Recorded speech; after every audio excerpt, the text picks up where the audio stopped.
سر depression کا مسئلہ بہت عام ہو گیا. سب سے پہلے تو یہ بتائیں کہ ڈپریشن ہے کیا چیز؟ ڈپریشن مایوسی کو کہتے ہیں, نا امیدی کو کہتے ہیں, مایوسی, نا امیدی, ہوپ لیس.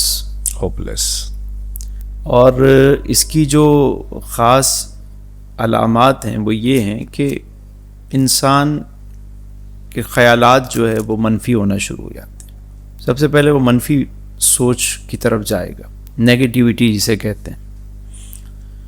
دوسرا جو امپیکٹ ہوتا ہے وہ اس کا بیہیویئر ہوتا ہے, وہ چینج ہو جائے گا, لائف اسٹائل چینج ہو جائے گا, سب کچھ. یعنی وہ جو ایک دوستوں کی محفل, ایک خوش آدمی تھا, وہ ایک کونے میں بیٹھنا زیادہ پسند کرے گا, اور لوگوں سے ملنا جلنا, کام کاج میں دل نہیں لگے گا اس کا. یعنی کوئی کام کرنے کو اور سوچیں ایسی ہوں گی کہ وہ کوئی ایسے اقدام کی طرف سوچے گا, ایسا قدم اٹھانے کے بارے میں سوچ رہا ہوگا جو مطلب اسے بہت ہی خطرناک راہ کی طرف لے جائے گا. تو یہ سب جو ہے نا وہ علامات ہوتی ہیں کہ یہ شخص ڈپریشن میں ہے, مایوسی میں ہے, نیند نہ آنا, یا ہر وقت سوتے رہنا, یا وہ ہر وقت سوچتے رہنا بیٹھ کے, مطلب کچھ نہ کرنا اور صرف سوچتے رہنا. تو یہ علامات نظر آتی ہیں اس شخص میں کہ یہ کسی ڈپریشن کا شکار ہے, یہ انزائٹی کا شکار ہے, یہ نا امید ہو چکا ہے. تو یہ سب چیزیں. یہ کیا بیماری ہے, بیماری یا بیہیویئر ہے؟ بسا اوقات کسی واقعے کے سبب یہ معاملہ ہو جاتا ہے. کوئی لاس ہو گیا, حادثہ ہو گیا, کوئی ایسا واقعہ رونما ہوا, کوئی عزیز چلا گیا اس کا, کوئی قیمتی شے اس سے جدا ہو گئی, چھن گئی. تو بعض وجوہات ہوتی ہیں کہ اس کے بعد وہ بندہ اس بیماری کا شکار ہو جاتا ہے. تو کوئی پیدائشی تو نہیں ہوتا کہ انسان نا امید ہو. زیادہ تر یہ کسی حادثے اور کسی واقعے اور کسی نے اس کا دل توڑ دیا. اچھا, یہ بھی ہوتا ہے. آج کل ہمارے معاشرے میں تو دو وجوہات بڑی ہیں. یہ ملکی مسائل بھی ایک بڑی وجہ ہے اس کی, اور یہ جو عشق اور یہ محبت کے جو چکر چلتے ہیں اس میں بھی لوگ زیادہ تر ڈپریشن میں چلے جاتے ہیں. تو یہ سب علامات ہوتی ہیں اس کی. مطلب ڈپریشن ہے کیا چیز بیسکلی؟ اللہ کی ذات سے نا امید ہونا, مایوس ہونا. مایوس. سر یہ تو ہو گیا ڈپریشن کیا ہے, وہ کون سی وجوہات ہیں, کن باتوں کی وجہ سے ڈپریشن ہو جاتی ہے لوگوں کو؟ ہاں, یہ بڑا اچھا سوال ہے علی بھائی آپ کا. پہلی چیز تو یہ ہے کہ چادر سے زیادہ پاؤں پھیلانا, یعنی اپنی گنجائش سے زیادہ معاملات میں الجھ جانا. ہر بندے کی کیپیسٹی ہے, جب وہ اپنی کیپیسٹی سے بڑی چھلانگ مار رہا ہوتا ہے تو وہ ڈپریشن میں چلا جاتا ہے. پیراشوٹ سے چھلانگ مار دی, اب نہ کھلا تو کیا ہوگا, کہیں نہ کہیں لٹکا بھائی ہوگا نا. وہ کھولنا آتا نہیں ہے, کھولنا آتا نہیں ہے, سیکھا ہے نہیں اس نے. تو یہ ایک یعنی ضرورت کیا ہے, پھر سہولت ہے, پھر آسائش ہے, پھر زیبائش ہے, پھر نمائش ہے, پھر ستائش ہے. تو ہر چیز کو وہ ضرورت میں ڈال کے اس میں الجھ جاتا ہے, جس کی وجہ سے یہ واقعہ رونما ہوتا ہے. دوسری چیز جو میں سمجھ پایا ہوں کہ اگر ہم اس کو ایک اور زاویے سے دیکھیں تو دنیا کے معاملے میں جو شخص اپنے سے اوپر دیکھتا ہے وہ مایوسی کا شکار ہو جاتا ہے. یعنی ہر وقت دوسروں سے اپنا موازنہ کرنا, ارے اس کے پاس تو یہ ہے, وہ تو اس کو تو یہ مل گیا, وہ تو وہ, مطلب لوگوں کی چیزوں کو دیکھتے رہنا, یعنی اوپر دیکھنا. اسی لیے حدیث میں ہے نا کہ دنیا کے معاملے میں اپنے سے نیچے دیکھو. صحیح.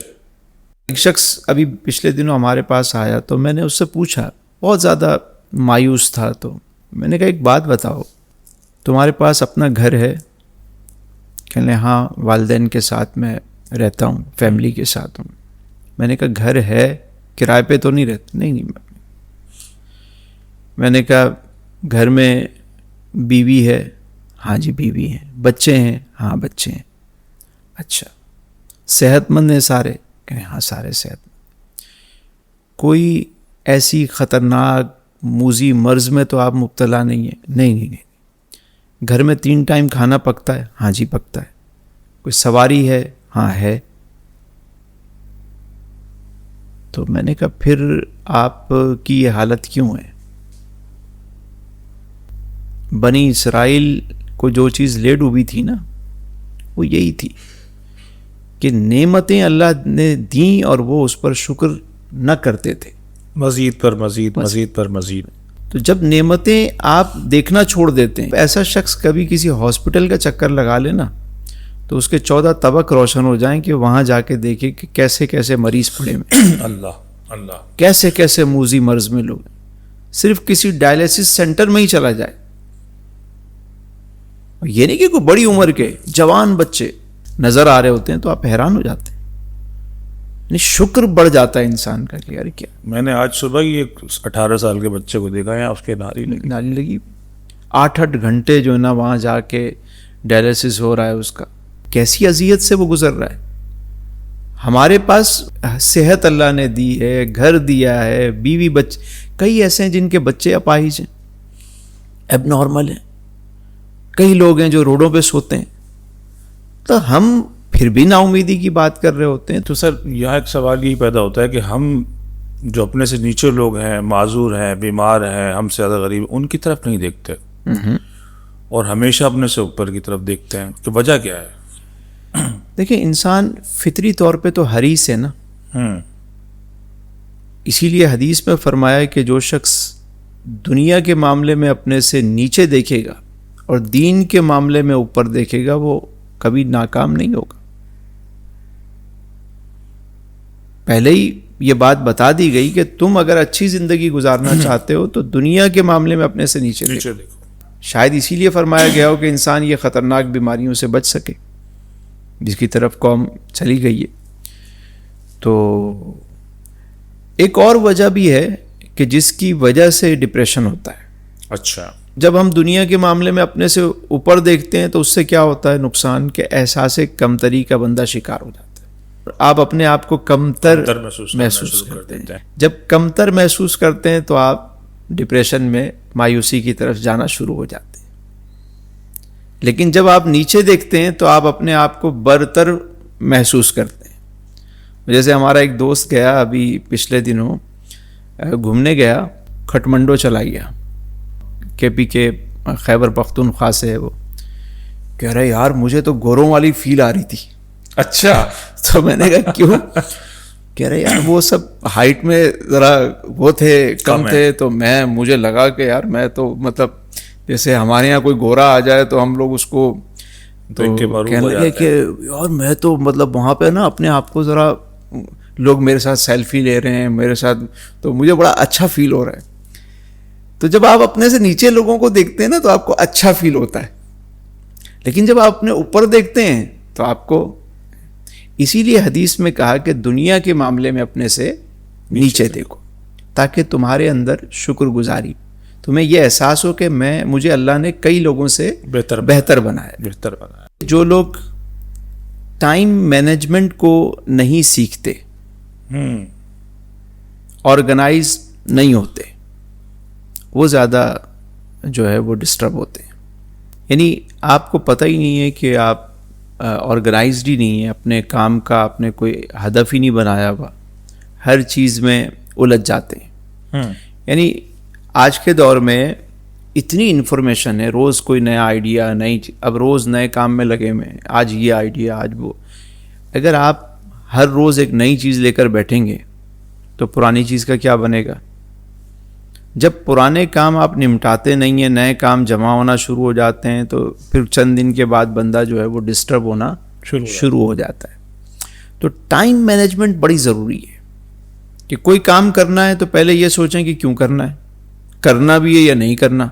نہیں کرنا تو اس کو ہٹا دیں، اور اگر کرنا ہے تو اس کا کوئی ٹائم بنا لیں کہ یہ کب تک کمپلیٹ ہو جائے گا، اس کی ڈیٹ لکھیں. پھر اس ٹائم کو لکھیں کہ یار یہ واقعی اتنے ٹائم میں یہ کام ہو سکتا ہے یا نہیں ہو سکتا. بھئی 1 مہینہ لگے گا اس کام میں تو آپ اس کو 40 دن لکھیں تاکہ آپ ٹارگٹ اچیو کر سکیں. یہ بھی ڈپریشن کی ایک بڑی وجہ ہے، بہت بڑی وجہ ہے کہ جب آپ کام کو کر ہی نہیں رہے، پیچھے سے نیا کام آ گیا سسٹم ہے نا, نظام کائنات ہے. آپ کو ہر آنے والے دن میں ایک نیا کام, ایک نیا چیلنج, نئی چیز فیس کرنی پڑے گی. تو جب پرانی چیزوں سے یہ آپ نہیں نکل پا رہے, اوپر سے یہ لوڈ آ گیا, تو بندہ جو ہے وہ مایوسی کی طرف چلا گیا, نا امیدی کی طرف چلا گیا. ٹائم مینجمنٹ کیا بزنس کے حوالے سے ہی افیکٹو ہے یا مطلب دیگر معاملات پر بھی اثر انداز ہوتی ہے؟ لیکن دین نے ہمیں سب سے پہلے ٹائم مینجمنٹ سکھائی. سونے جاگنے کے ہمارے ٹائم ٹیبل بنایا, اس ٹائم سو, اس ٹائم اٹھو. یعنی فجر سے عشاء جو ہے وہ ہمارا ایک ٹائم ٹیبل ہی ہے نا. فطرت کا ایک ٹائم ہے, پرندے اسی ٹائم پہ, بڑا پکا ٹائم, ایگزیکٹ جماعت ٹائم پر ہوتی ہے, ٹائم منٹ بھی اوپر نیچے نہیں ہوتی. تو سردی گرمی کا ہمارا اپنا ایک ٹائم ہے. مطلب اتنی پنکچولیٹی جس طرح نماز با جماعت کی مسجد میں نے دیکھی اور کسی کام میں نظر نہیں آتی. دین نے آپ کو ٹائم مینجمنٹ سکھائی, اور جو فطرت کے ساتھ چلتے ہیں, قدرت کے نظام کے ساتھ چلتے ہیں, وہ پرسکون ہوتے ہیں, ریلیکس ہوتے ہیں. صبح اٹھنے والا وٹامن ڈی بھی لے رہا ہے, باہر جا رہا ہے, وہ مطلب سارے مزے لے رہا ہے. اور جو تخلیقی کام کرنے والے لوگ ہیں, میں سمجھتا ہوں صبح فجر کی نماز سے لے کر 9 بجے تک کا جو ٹائم ہے نا, یہ آئیڈیل ٹائم ہے, اچھا, گولڈن ٹائم ہے. بڑی اہم معلومات. اس کی وجہ ہے کہ اس ٹائم پہ آپ کا فون نہیں بجتا, کوئی آپ کو میسج نہیں کرتا, کوئی کال نہیں کرتا, قوم سو رہی ہوتی ہے, یا لوگ اپنے آفس کی تیاری کر رہے ہوتے ہیں. تو آپ لکھنے پڑھنے کے جتنے کام ہیں اس ٹائم میں تخلیقی کام کر سکتے ہیں. اس کے بعد جب ناشتہ کر لیا, اب آپ نکلے, تو اب آپ دنیاوی کام کریں. تخلیقی کام اس وقت نہیں ہو سکتے, کیونکہ اس وقت فون بھی بج رہا ہے, میسیج بھی آ رہے ہیں, اور چیزیں بھی چل رہی ہیں. تو ہم ہر کام کو اس کے غلط ٹائم پہ کر رہے ہوتے ہیں بیٹھ کے, نہ وہ ہو رہا ہوتا ہے نہ یہ ہو رہا ہوتا ہے. صحیح. تو ٹائم مینجمنٹ میں سمجھتا ہوں بہت ضروری ہے لائف میں. آپ کے اہداف ہونے چاہیے, کب تک کون سا کام کرنا ہے, کب تک یہ زندگی کے گول اچیو کرنے ہیں, الٹیمیٹ گول کیا ہے, اس پہ کب جانا ہے. چاہے روزمرہ کے معاملات ہوں, چاہے آپ کے کوئی گولز ہیں, آپ کی حیات کے بھی جو ہے نا وہ گولز ہونے چاہیے. کس وقت تک میں نے یہ دنیا داری کے جھمیلوں میں پڑے رہنا ہے, اور کب یہاں سے نکل کے میں نے ان اہداف کی طرف جانا ہے جو میری آنے کا مقصد ہے. سر وہ جو کہتے ہیں سامان 100 برس کا پل کی خبر نہیں, آگاہ اپنی موت سے کوئی بشر, یہ تو ہمیں تو یہ سمجھایا جاتا ہے. بالکل ہے, ایسا ہی ہے. ہمیں ایک پل کا بھی نہیں پتا, جو آیا ہے اس کو جانا ہے. لیکن دنیا میں ایک امید تو ہے نا. اگر امید نہ ہو تو کوئی کیوں کام کرے. ایک ہوپ تو ہے نا. جی. اللہ نے نا امیدی سے منع کیا, لا تقنطوا من رحمت اللہ, میری رحمت سے نا امید مت ہو. ہمیں تو نہیں پتا نا کہ وہ 100 برس کا جو سامان ہے وہ کتنے عرصے تک ہم نے چلانا ہے. بے شک. تو ہم ایک ایوریج ایج نکالتے ہیں اس میں سے کہ یار میکسیمم کیا ہو سکتا ہے, میری لائف اتنی ہو سکتی ہے. اب اس کا کوئی مقصد بنا لیں. صحیح ہے. یعنی مثال کے طور پہ آج صبح آپ اٹھے ہیں, اب صبح اٹھے ہیں تو فجر کی نماز ہے, ظہر کی نماز ہے, عصر کی نماز ہے, مغرب ہے, عشاء ہے, 3 ٹائم آپ نے کھانا کھانا ہے. آپ تو آج کی بھی تو آپ نے کوئی ترتیب بنائی ہے نا. تو آپ کو تو پل کا نہیں پتا, تو پھر آپ سارے دن کی پلاننگ لے کے کیوں بیٹھے ہیں, اس سے ملنا ہے, اس سے. تو اسی طرح لائف کی بھی ایک پلاننگ کر لیں. صحیح. زندگی کی بھی کہ یار میکسیمم جو ہے نا وہ یہاں تک ایک ایوریج ایج جاتی ہے. اگر قدرت نے مجھے اتنا موقع دیا تو میں یہ کام نمٹاتا ہوا چلا جاؤں گا. کوئی مقصد بن گیا. جب مقصد بن گیا تو دماغ کو ایک کام مل گیا. جب کام مل گیا تو اب آپ اس پہ فوکس کریں گے. صحیح ہو گیا. دماغ کو ہم اپنا کام نہیں دیتے. ٹائم کا مطلب کیا ہے, کوئی آپ سے پوچھے یار اس ٹائم تک یہ کام ہو جائے گا, آپ کہیں گے ہو جائے گا. تو اس کا مطلب ہے آپ نے وہ ٹائم لکھ لیا, ڈیٹ لکھ لی, دماغ کو کام دے دیا, یار یہ کام میں نے دینا ہے. شادی کی ڈیٹ کیوں رکھی جاتی ہے, کسی کام کی ڈیٹ کیوں رکھی جاتی ہے, تاکہ تیاریاں شروع ہو جائیں. اور آپ دیکھتے ہیں اینڈ ٹائم پہ جو ہے نا وہ جا کے پھر وہ لاسٹ مومنٹ پہ نکاح بھی ہو رہا ہے, تقریب بھی ہو رہی.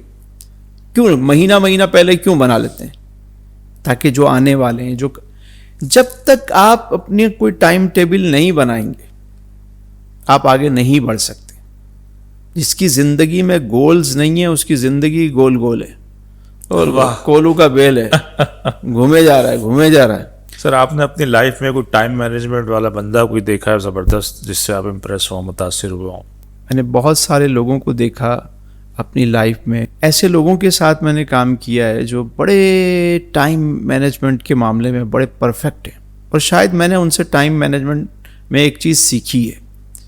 میں کوشش کرتا ہوں کہ کسی کو وقت نہ دوں, لیکن اگر وقت دے دوں تو میں کوشش کرتا ہوں اس ٹائم پہ پہنچ جاؤں. واہ.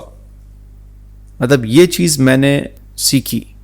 یا میں عام طور پہ وقت نہیں دیتا کسی کو, لیکن اگر میں دے دوں کسی کو ٹائم تو پھر میں پوری کوشش ہوتی ہے میری کہ کوئی شرعی مجبوری نہ ہو تو میں وہاں پہنچوں. واہ. اپنے وقت کی پابندی کروں. اور یہ میری زندگی کا میں سمجھتا ہوں ایک بہت اچھا پہلو ہے جس پہ مجھے خوشی ہوتی ہے, اور سم ٹائم نقصان بھی ہوتا ہے مجھے کہ میں پہنچ گیا وہاں پہ اور وہاں کوئی ہے ہی نہیں. تو کیسا محسوس ہوتا ہے آپ کو؟ کبھی تو غصہ بھی آتا ہے اس بات پہ کہ مجھے ٹائم دیا گیا یہ ٹائم, اور یہاں پہ کوئی بھی بندہ نہیں موجود نہیں ہے. مطلب ابھی تو تقریب شروع ہی نہیں ہوئی, ابھی تو کوئی چیز ہوئی نہیں ہے, اب لوگ آئیں گے. تو جب میں بات کرتا ہوں وہ کہتے ہیں سر کراچی کا کلچر یہ ہے, ہمارے یہاں کا کلچر یہ ہے. لیکن اپنی ذات سے میری کوشش ہوتی ہے کہ ان کو میسج دے دوں کہ یار. تو اس عادت کا فائدہ بھی ہوا آپ کو؟ فائدہ بہت ہوا. دیکھیں جتنے آرگنائزڈ ادارے ہیں وہاں اس چیز کو بڑا اپریشیٹ کیا جاتا ہے کہ یار اس بندے نے اپنے وقت کا خیال کیا, ٹائم پہ پہنچا, چیز کر کے دی, مس کمٹمنٹ نہیں کی اس نے. تو یہ دین بیسیکلی سکھاتا ہے کہ آپ وعدہ کریں, اوفو بالعقود, اپنے عہد کو اپنے وعدے کو پورا کرو. نہیں کر سکتے منع کر دو, نہ کرو, لیکن کر لیا ہے تو پورا کرو. تو سر یہ تو دوسری وجہ ہو گئی. مزید دیکھیں اس میں مزید جو اگر آپ چیزیں شامل کریں گے نا تو ان میں ایک چیز یہ ہے کہ اپنے رشتوں کو آرگنائز نہ کرنا. رشتے بھی آرگنائز کرنے, اگر رشتوں کی تکریم نہیں کی جائے گی, ان کو رسپیکٹ نہیں دی جائے گی, یا گھر کے مسائل کو حل نہیں کیا جائے گا تو وہ بھی آپ کو ڈپریشن میں لے جائیں گے. ہاں یعنی اگر راستہ خراب ہے, آپ نے جوتے اچھے پہن لیے تو آپ اس راستے پہ چل پڑیں گے, لیکن جوتے کے اندر ہی اگر کنکر آ گئے واہ, تو آپ کتنی دیر چل پائیں گے؟ بہت بہتر بات ہے, بہت بہتر بات ہے. کتنی دیر چلیں گے؟ نہیں چل سکتے. تو یہ جو گھر کے مسائل ہوتے ہیں نا, ان کو حل کرنا ضروری ہوتا ہے. اور دنیا میں نا علی بھائی کوئی مسئلہ ایسا نہیں کہ جو حل نہ ہو سکے. اچھا, کوئی مسئلہ ایسا نہیں جو حل نہ ہو سکے, اگر انسان سیریسلی اس کو حل کرنے میں سنجیدہ ہو. ہر مسئلہ حل ہو سکتا ہے. ہر مسئلہ حل ہو سکتا ہے. ہر مسئلے کا حل موجود ہے, حل نکالنے والا ہونا چاہیے. دنیا میں بڑے بڑے مسائل ہوتے ہیں لیکن وہ حل اگر کوئی اس کا نکالے تو نکل آتے ہیں. کسی صاحب الرائے سے رائے لی جاتی ہے, کسی اچھے کنسلٹنٹ کے پاس بندہ جا کے اس بارے میں مشورہ کر لیتا ہے کہ یار اس کو میں کیسے کروں, کیونکہ اپنے دماغ سے وہ جب تک حل نکال رہا ہوتا ہے, وہ نہیں نکل رہا ہوتا, تو اسے چاہیے کہ کسی ایسے شخص سے رائے لے کہ جو وہ رائے دینے کا اہل ہو, اور پھر اس کی رائے پر عمل کیا جائے تو رزلٹ آ جائے گا. تو گھریلو معاملات کو سیدھا نہ کرنا یہ بھی ڈپریشن کی ایک بہت بڑی وجہ ہوتی ہے. رشتوں کو عزت نہ دینا, میاں بیوی کے معاملات ہے, میاں بیوی کے معاملات ہیں, جوائنٹ فیملی سسٹم کے مسائل ہیں, بچوں کے مسائل ہیں. 3 طرح کے رشتے ہیں نا آپ کے ساتھ. یعنی ایک تو آپ کے والدین ہیں, مطلب پیرنٹس ہیں, جوائنٹ سسٹم ہے تو اس کے مسائل الگ ہیں, الگ رہ رہے ہیں تو میاں بیوی کے مسائل ہیں. رشتوں کے ساتھ بندہ بڑا ایموشنلی ٹچ ہوتا ہے, تو ایموشنلی ٹچ سے ایموشنلی وہ بلیک میل بھی ہوتا ہے. تو کیسے اس مسئلے کو, مطلب کوئی رشتہ ہے اس سے مسلسل اس کی وجہ سے اس کو ٹینشن ہو رہی ہے, ڈپریشن ہو رہی ہے, لیکن وہ دیکھیں حل ہے ہر رشتے کا. سم ٹائم ہم وہاں رہ کر نہ مایوسی میں اور نا امیدی میں اور دلی طور پر ہم وہاں نہیں ہوتے. تو ایسی صورت میں بجائے اس کے کہ آپ اس کا حل نکالیں, آپ ایک طرف ہو جائیں. ایک طرف ہو کر کم سے کم وقتی طور پہ بگاڑ پیدا ہوگا, ہو سکتا ہے کہ کچھ ٹائم کے لیے بات چیت بھی ختم ہو جائے, لیکن چند مہینوں کے بعد، چند ہفتوں کے بعد پہلے سے زیادہ محبت بھی ہوگی. اور مطلب دیکھیں، کوئی بھی چیز ہے نا، کمفرٹ زون ہے. اب ہر وقت اگر آپ کمفرٹ زون میں بیٹھے ہوئے نا تو اس کی قدر ختم ہو جائے گی. آپ تھوڑا سا نکلیں، جب باہر نکلیں گے پھر واپس کمفرٹ زون میں آئیں گے تو آپ کو اس کی قدر ہوگی، ان کو بھی ہوگی، آپ کو بھی ہوگی. اس میں محبت بڑھتی ہے.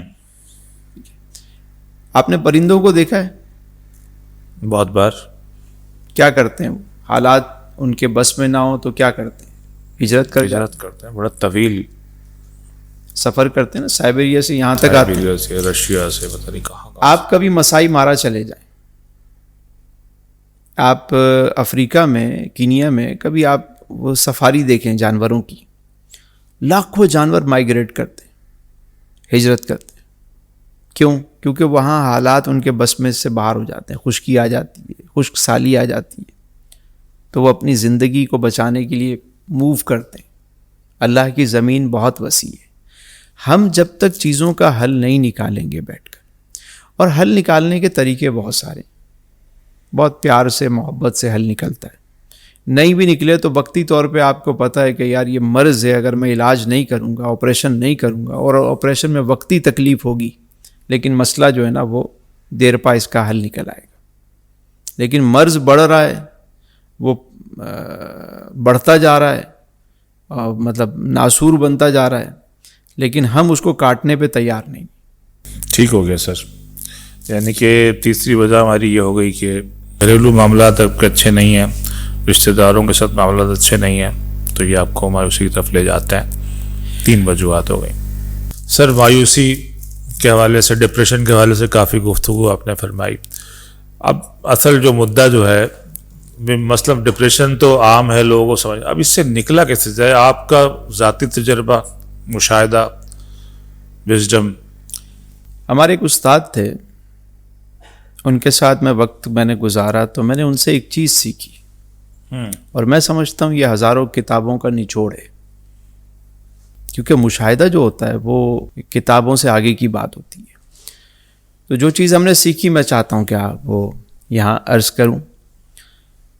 وہ ہمارے ایک استاد تھے، جب ہم ان کے ساتھ کام کرتے تھے نا، تو کبھی کوئی ایسا واقعہ ہو جائے، کوئی حادثہ ہو گیا، کوئی واقعہ ہو گیا، کوئی لاس ہو گیا، کوئی خبر آ کے بتائی کہ سر یہ ہو گیا، تو وہ جب سنتے تھے تھوڑی دیر خاموش رہتے تھے، سوچتے رہتے تھے اس کے بارے میں. اور میرے خیال میں اس کا دورانیہ جو ہے نا وہ مطلب 1 منٹ تک ہوتا تھا. جب انہیں کوئی بات بتائی جاتی تو 1 منٹ تک وہ چپ رہتے تھے، سوچتے رہتے تھے اس کے بارے میں. پھر پوچھتے تھے یہ بتاؤ کہ اس کا میکسیمم رزلٹ کیا نکلے گا، میکسیمم نقصان کیا ہوگا، سائیڈ ایفیکٹ کیا ہو سکتے. تو ٹیم بتاتی سر یہ ہو سکتا ہے، سر یہ بھی ہو سکتا ہے، سر میکسیمم یہ ہو سکتا ہے. پھر وہ چپ ہو جاتے تھے. پھر وہ 1 منٹ تک نا اس پہ غور کرتے تھے. اس کے بعد وہ کہتے تھے کہ چلیں، جو ہونا تھا سو ہو گیا، آگے چلو، اللہ مالک، خیر ہو کے نکلتے. پہلے وہ اس واقعے کو قبول کرتے تھے. واقعہ اس وقت تک واقعہ ہوتا ہے، آپ کو ڈسٹرب کرتا ہے جب تک آپ اس کو قبول نہیں کرتے. یعنی جب تک آپ نے اس کو سر پہ رکھا ہوا ہے نا، تو وہ آپ کے سر درد کا سبب بنتا رہے گا، لوڈ رہے گا. اگر آپ نے اس کو کمر پہ لادا ہوا ہے تو وہ آپ کی کمر کو خم کر دے گا وہ بوجھ. اس کو اٹھا کے اگر آپ نے پاؤں کے نیچے رکھ دیا تو آپ کا قد جو ہے وہ بلند ہو جائے گا. واہ، سپورٹیو ہو جائے. یعنی پہلے واقعہ ہوا، آپ نے اس کو ایکسیپٹ کیا، اچھا کیا ہو گیا، یہ ہو گیا، میکسیمم کیا ہو سکتا ہے، یہ ہو سکتا ہے، اچھا چلیں ہو گیا، چلو اس کو اٹھا کے اب نیچے رکھو. ٹیم سے کہتے کہ اب یہ بتاؤ کہ اس کا حل کیا ہے. کیا بات ہے. وہ کہتے سر اس کا یہ حل ہو سکتا ہے، چلو کام شروع کرو اس پہ، ٹھیک ہے آگے چلو. کیا بات ہے. ہماری جو گاڑی ہوتی ہے نا، اس میں جو مین اسکرین ہوتی ہے وہ بڑی ہوتی ہے, سائڈ پہ چھوٹے چھوٹے میرر لگے ہوتے ہیں. کبھی آپ نے غور کیا کیوں؟ تاکہ فوکس آگے کرو, پیچھے کم دیکھو. واہ. اگر آپ پیچھے ہی دیکھتے رہو گے کہ یار کیا جو ہونا تھا ہو گیا, اصل تو آگے دیکھو. جو قومیں آگے کی طرف فوکس کرتی ہیں وہ اس سے نکل جاتی ہیں. یہ واقعات, حادثات, چیزیں یہ آپ کو آگے بڑھانے کے لیے آتی ہیں. تو بہت اچھی مثال دی آپ نے, بہت اچھی مثال دی. استاد واسی صاحب فرماتے تھے کہ مشکل حالات کمزور انسان کو توڑ دیتے ہیں اور مضبوط انسان کو اور بڑا کر دیتے ہیں. کیا بات ہے استاد صاحب کی, ماشاءاللہ. یہ تو چلتی ہے تجھے اور اونچا اڑانے کے لیے. تندی باد مخالف سے نہ گھبرائے وہ خواب. تو یہ تو جو چیزیں واقعات زندگی میں ہوتے ہیں یہ آپ کو آگے بڑھانے کے لیے آتے ہیں, لیکن آپ وہیں الجھ گئے. تو آپ کو پش کرنے کے لیے آتے ہیں کہ نکلو آگے. واہ. تو ایک تو میں سمجھتا ہوں کہ اس پہ عمل کیا جائے کہ واقعے کو ایکسیپٹ کیا جائے اور اس سے نکلنے کے جو اسباب ہیں اس پہ غور کیا جائے تو راستہ ضرور مل جاتا ہے. واہ سر, یہ تو ایک بنیادی بات ہوگی, لیکن مایوسی سے نکلنے کے اور کون کون سے طریقے ہیں, مطلب ذرا وضاحت. سب سے پہلا طریقہ تو شکر گزاری ہے. جب آپ اللہ کا شکر ادا کرتے ہیں تو پوزیٹیوٹی آپ کے اندر آتی ہے, نیگیٹیوٹی کم ہوتی ہے, منفی سوچ کم ہوتی ہے. یعنی ہر چیز پہ جب آپ شکر کے عادی ہوتے ہیں تو آپ منفی سائڈ پہ نہیں جاتے. پھر منفی سائڈ پہ وہی جاتا ہے جو ہر بات میں کیڑے نکالتا ہے, ہر بات میں ناشکراپن اس کا ہوتا ہے, وہ منفی سوچ کی طرف چلا جاتا ہے. شکر گزاری لائف میں بڑھاتے ہیں. جو نعمتیں ہیں ان پہ شکر کریں, اضافہ ہو جائے گا, برکت ہو جائے گی, ماشاءاللہ نکل آئیں گے باہر. تو پہلی چیز جو ہے وہ ہے شکر گزاری. دوسری چیز, جو انسان مایوسی سے نکلنا چاہتا ہے اسے چاہیے کہ لوگوں کو معاف کرے. واہ. دلوں کو صاف کرے, اپنے دل کو صاف کرے, لوگوں کو معاف کرے. سر وہ شکر پہ ذرا اس پر ہم آتے ہیں. مطلب ہمارے یہاں تو ہر وقت لوگ زبان سے شکر ادا کر رہے ہوتے ہیں, لیکن پھر بھی وہ ڈپریشن میں رہتے ہیں. میرا خیال ہے کہ جو زبان سے نہیں, زبان کے ساتھ دل سے بھی شکر ادا کیا جائے. دل میں اگر آپ شکر گزاری, شکر ادا کرنے کا طریقہ ذرا کہ کس طرح سے آدمی کو شکر گزار ہونا چاہیے, یہ ذرا ایک سراپا شکر گزار بندہ کیسے نظر آئے. استاد واصف صاحب نے فرمایا اس بارے میں. آپ فرماتے ہیں کہ شکر گزار وہ ہے کہ جو خالق کا شکوہ مخلوق سے نہ کرے اور مخلوق کا شکوہ خالق سے نہ کرے. کیا عمدہ بات ہے, بہترین بات ہے. زندگی سے اگر آپ نے گلا شکوہ نکال دیا تو آپ شکر گزار ہیں. صرف زبان سے کہنا شکر ہے اور پھر بیٹھ کر لوگوں کی برائی کرنا, یہ شکر گزاری نہیں ہے. شکر گزار بندہ جو ہے وہ کبھی بھی نیگیٹو بات نہیں کرے گا, وہ ہر چیز سے خیر کا پہلو نکالے گا. واہ, بہت عمدہ بات ہے. اور دوسری بات جو اسی سے ریلیٹ کرتی ہے کہ معاف کرنا, لوگوں کو معاف کر دیں, دل کو صاف کریں. یہ آپ کو انزائٹی, ڈپریشن, بے خوابی سے بچائے گا. جب آپ لوگوں کو معاف نہیں کرتے نا تو آپ کے دل پہ ایک بوجھ ہوتا ہے, وہ بوجھ آپ کو تنگ کرتا رہتا ہے. اور جب آپ اللہ کی رضا کے لیے معاف کر دیتے ہیں تو آپ کا دل ہلکا ہو جاتا ہے. واہ. کچھ اس طرح سے میں نے اپنی زندگی کو آسان کر لیا, کچھ اس طرح سے میں نے اپنی زندگی کو آسان کر لیا, کسی سے معافی مانگ لی, کسی کو معاف کر دی. واہ کیا بات ہے, کیا کہنا ہے. تو اگر اس پہ چلے نا آپ تو آپ کے اندر سے مایوسی ختم ہونا شروع ہو جاتی ہے.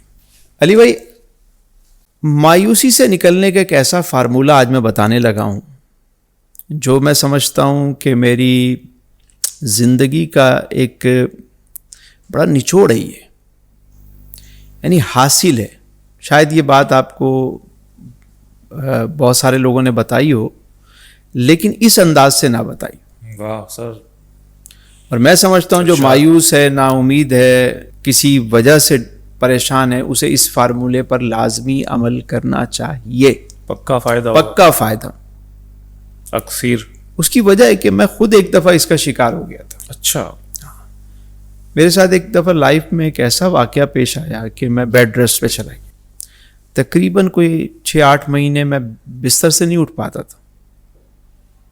جب میں اس کے بعد اٹھا تو میں باہر نکلتا تھا تو میں خوف زدہ تھا, مجھے ڈر لگتا تھا, میں کہیں جا نہیں پاتا تھا, میں اکیلے رات کو سو نہیں پاتا تھا. میرے ایک بہت اچھے دوست ہیں ڈاکٹر, ان کے پاس میں گیا. میں نے کہا سائیں یہ مسئلہ ہے. تو انہوں نے مجھے کہا کہ سائیں میں آپ کو میڈیسن لکھ کے دیتا ہوں تو آپ 7ویں آسمان پہ ہوں گے. جھولے لال. ہاں, یعنی جب ظاہر ہے آپ دواؤں کے اثر میں ہوں گے تو آپ کو کیا ڈپریشن اور کیا ہو. میں نے کہا اچھا جی. کہنے لگے کہ ایک اور طریقہ ہے, کیونکہ دوائیں جب آپ استعمال کریں گے تو کچھ عرصے کے بعد ان دواؤں کی ڈوز کو بڑھانا پڑے گا, پھر آپ اس کے عادی ہو جائیں گے. ایک اور طریقہ ہے, اگر آپ اس پہ عمل کرنا چاہیں تو وہ آسان بھی ہے اور وہ آپ کو اس سے نکال بھی دے گا. میں نے کہا سائیں بتائیں. کہنے لگے سائیں آپ دنیا گھومیں. واہ. آپ دنیا گھومیں. دنیا گھومیں. آپ 3 ہفتے کام کرو, 1 ہفتے آپ کہیں باہر چلے جاؤ, جتنا آپ افورڈ کر سکتے ہو. پاکستان کے کسی شہر میں جا سکتے ہو وہاں چلے جاؤ, کہیں باہر جا سکتے ہو وہاں چلے, جو آپ کی استطاعت ہے. میں نے اس کی اس بات کو پکڑ لیا. میں واپس آیا ڈاکٹر کے پاس سے. میں نے کہا اپنے ٹریول کوآرڈینیٹر کو, میں نے کہا سائیں مجھے باہر جانا ہے, کہاں کا ویزا مل سکتا ہے؟ اس نے کہا جی فلاں جگہ کا ویزا فوراً مل جائے گا, لگاؤ سائیں. چلا گیا, 4-5 دن وہاں رہا. نہ مجھ سے کسی نے یہ پوچھا کہ تجھے کیا ہوا تھا, ڈپریشن میں کیوں. یہاں تو ہر بندہ ملنے آتا تھا کہ یہ واقعہ کیوں ہوا, کیسے ہوا, بتا کے وہ چیزیں ریکال ہو کے وہ نقش ہو گئیں. وہاں کسی نے نہیں پوچھا. کھایا پیا, مسکرایا, فطرت کو دیکھا, چیزوں کو دیکھا, واپس آیا تو تھوڑا سا ڈپریشن کا لیول کم ہوا. کچھ ٹائم گزرا سائیں, پھر میں نے اگلے مہینے پھر میں نے پاسپورٹ دے دیا. سائیں مجھے جانا ہے ایک اور کنٹری.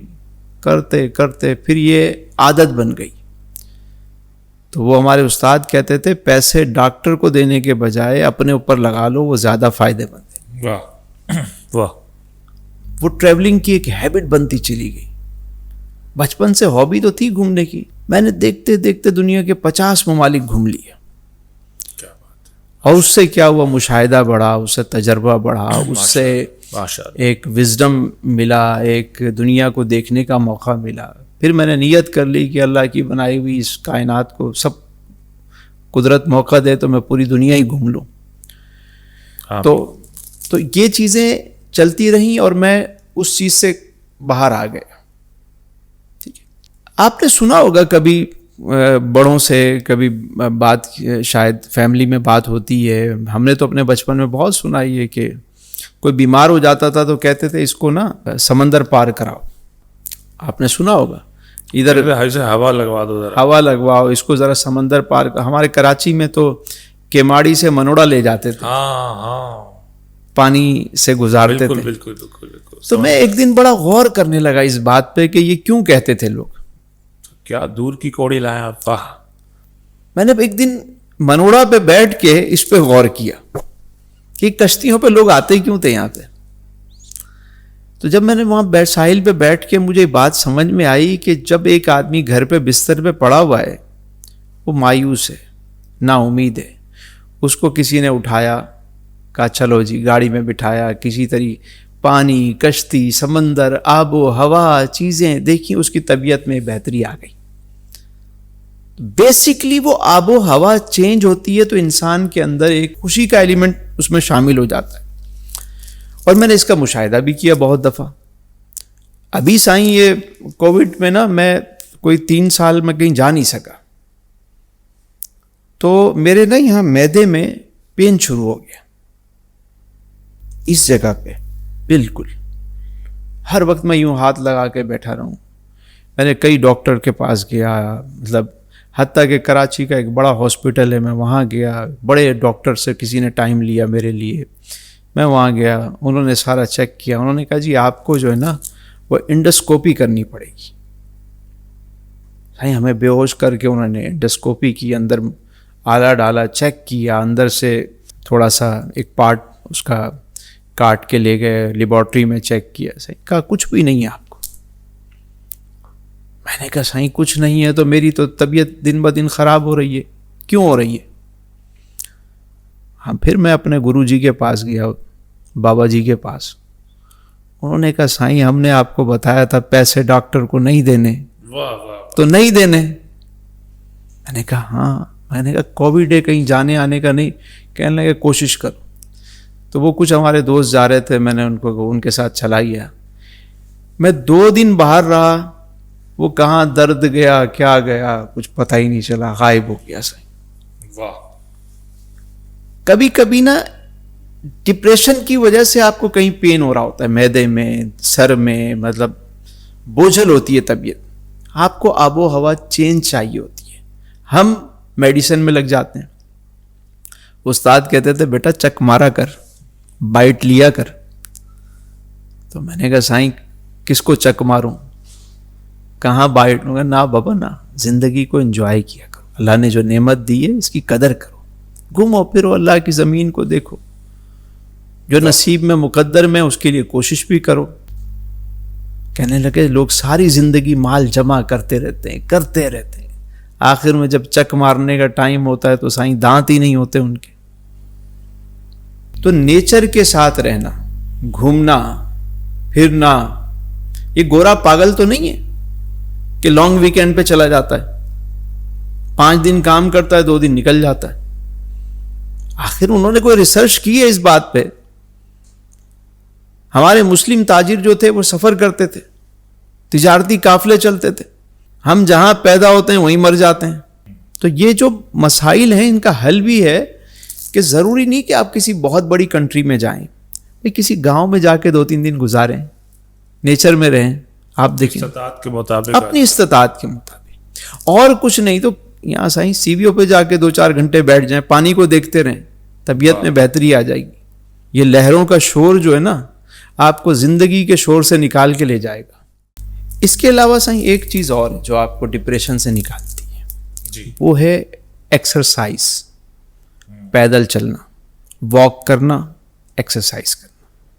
یہ بھی کافی حد تک ڈپریشن کو ختم کر دیتی ہے. جو روزانہ ایکسرسائز کرنے والا بندہ ہے, ورزش کرتا ہے, واک کرتا ہے, نماز پڑھتا ہے, ڈپریشن سے نکل آتا ہے.